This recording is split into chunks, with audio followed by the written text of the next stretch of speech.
Who want to be the mayor of the city of Toledo. This is such important information for those of you who live in the city. This election for mayor is a critical one, and we want to make sure that you meet every single one of those folks who wants to come on to the show and hear what they have to say about changing the city in the direction that you think it ought to be moving in. Having said that, I would like to introduce you to Miss Opal Covey. Opal is a Republican candidate for mayor. This is actually, I think, her second time up at bat for this position. And she has lots of things that she'd like to tell you this morning about why she would be your best bet for mayor of Toledo. Good morning, Opal. How are you? Good morning, Donnie. Just fine. Thank you for having me. It is so good to see you. It's really good to see you. Welcome. We had a little trouble connecting, but once we found each other, you know, we made this happen, and thank you. You're welcome. I would like to talk to people a little bit about who you are. So we have a bit of your resume on the screen, okay?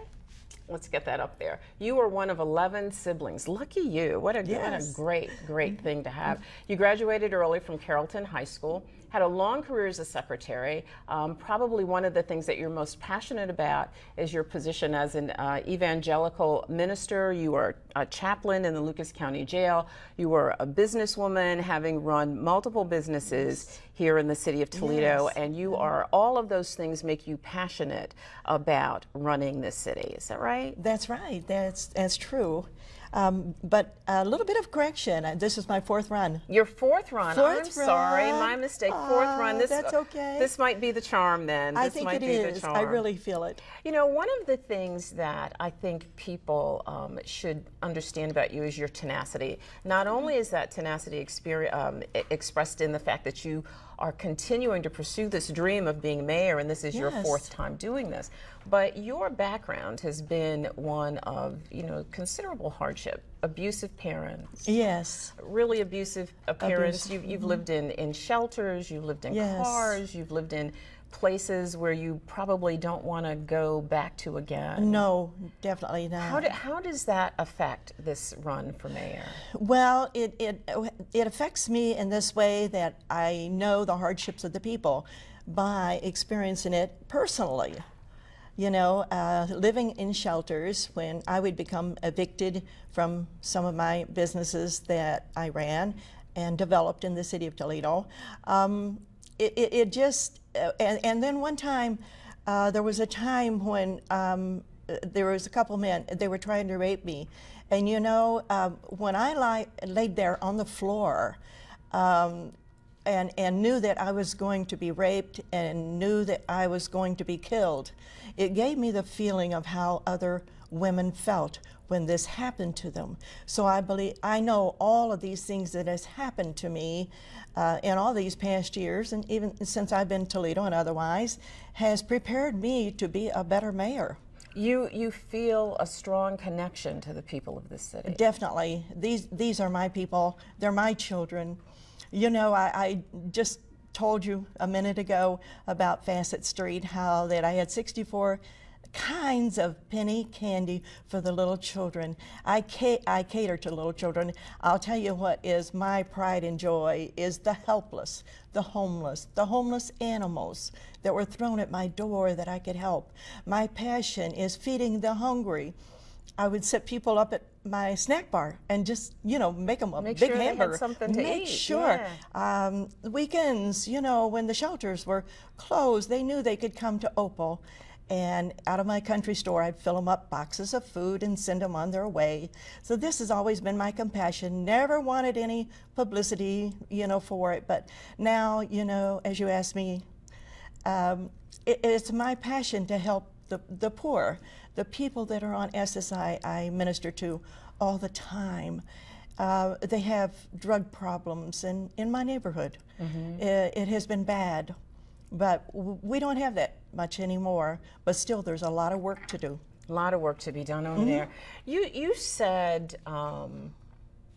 at one point, I actually found a quote when I was doing a little background work on you that the city started its demise probably in 1967 when the Democrats took office. Yes. And it's been a steady decline, you think, since Yes. that time.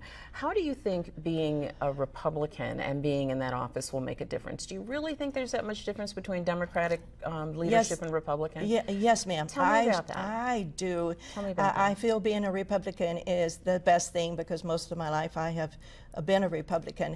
I have done research and since 1967. 39 years the Democrats have been in power. Now, the destiny of Toledo is to be a vacation resort city and has never been developed up to this time. That's why I'm here, to develop it. And we have to have a change of power. In order to get that done. In 'Cause order I to get do that want done. to talk about your vision for Toledo, but you think that can't be done under the present Democratic leadership? It could be, but they don't seem to respect that idea. They seem to go along with, their own thoughts and things. No, it could not be done under. Well, you know, Mayor Mike Bell was here a few weeks back, and Yes. he has plans for the Marina District. He's sold it, as you know, to a company that has plans for developing it. They have just a little bit longer to implement those plans before the land reverts back to city ownership. But the current process of developing the Marina District is one you're not happy with? No, I'm not happy at all with it. I personally feel that none of our prime land, waterfront prime land, should be sold to outsiders. I feel like that the citizens should have the respect of developing it for Toledo's use. And what do you mean by outsiders? Well, I don't think that the Chinese really needed to buy this. I don't think that the sale needed to be at all.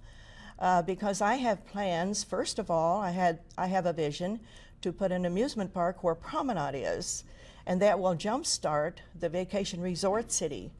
It will start bringing jobs, more revenue. Let's move to that, because I do want to get back to your thoughts about the present ownership of the Marina District. But you Yes. seem pretty anxious to talk about Oh, your yes. vision. So why don't we get to it? Yes. This is what I know about what it is you want to do. You think that, and if I misstate, please correct me, that the key to prosperity and success in this city would be to make this a destination city. Yes. And in fact, there was a quote by you in one of the local papers that said, we don't have yesterday in Toledo, the hustle and bustle of downtown shopping, the Macy's. We have today in Toledo and what it will become. And I thought that was a pretty provocative statement. Yes, it is. I have to look, and anyone that's developing, we have to look at what it has been in the past and what it's been brought down to. Now, I'm not happy at all with the city because our Titki's are gone, our Woolworths is gone, Kurt's Meat Market is gone, Macy's is gone. All of the downtown, which we see in other cities, they have lots of stores downtown. Our city has become a garage city. And so I have to look at that, and I know that we have a new ballpark and we have a new sports arena and things like that. So I'm taking the city just in the condition that it's in, it has been brought down to redo it. And it is the vacation resort city, which has been its destiny from the beginning of time. So how do you see, tell me what that looks like to you. When you talk All right. about Toledo being a destination city, what's that look like to you? Well, what it will be is I have to take first steps first. Sure. That is the amusement park down at Promenade, which will help everybody. All right, and then the next step after the amusement park, that's my first year. The next step is a water park. And I feel that the Marina District should be our water park. So therefore, if we can buy it back from the Chinese company, that would be the best thing to do, which I will look into all these avenues after I get in to be mayor. The next thing I would like to do, I have in mind, is those 69 acres that are out on that Southwick has. All right, I would like to make a deal. You can make deals with people. We don't need to leave all of this land stagnant. It must get up and do something for us. And put money back in the people's pocket. This is my destination too, is putting money back in their pocket, but make a dinosaur park out of those 69 acres. So the dinosaur park would be out at Southwick. Southwick. And downtown you'd have the water park and the amusement park. Yes. So one of the things that has come up time and time again in the city is the lack of funding available to get many projects done. How would you pay for these things? All right, the way that you pay for amusement, now amusement is number one with everybody. That draws people into the city, which will draw a lot of people back to the city when these things happen. We have to have a drawing card, in other words. Paying for them, no problem. Once I get in there, or if anybody else did it, but it doesn't look like nobody else is going to do it, is to work with amusement park developers. Very close by, I'm not sure if it's in Perrysburg or just where, but it's just close by, Walt Disney has land. And we could even expand this resort vacation theme right onto our neighboring towns. So it's not going to stop just with three things. I'm going to look at these shopping centers and other places, and we will have souvenir shops. And when people see that this is being developed and that people are taking vacations, of course you send out brochures and things, why it will jumpstart the city of Toledo. And it's pretty much based on some of the models that we see some of our surrounding cities using, like Right. Sandusky. Yes. Like Sandusky, Cedar Point in Yes. Sandusky. That's what you're thinking about. Yes, a small Cedar Point. Right. Now, when I talk to people on the streets getting signatures and everything, I say, we're going to take a little money from Sandusky, Cedar Point, but doesn't that make you feel good? We're supposed to have competition. Right. And so people are going to keep a lot of that money in our city. And it's not going to take much to do it.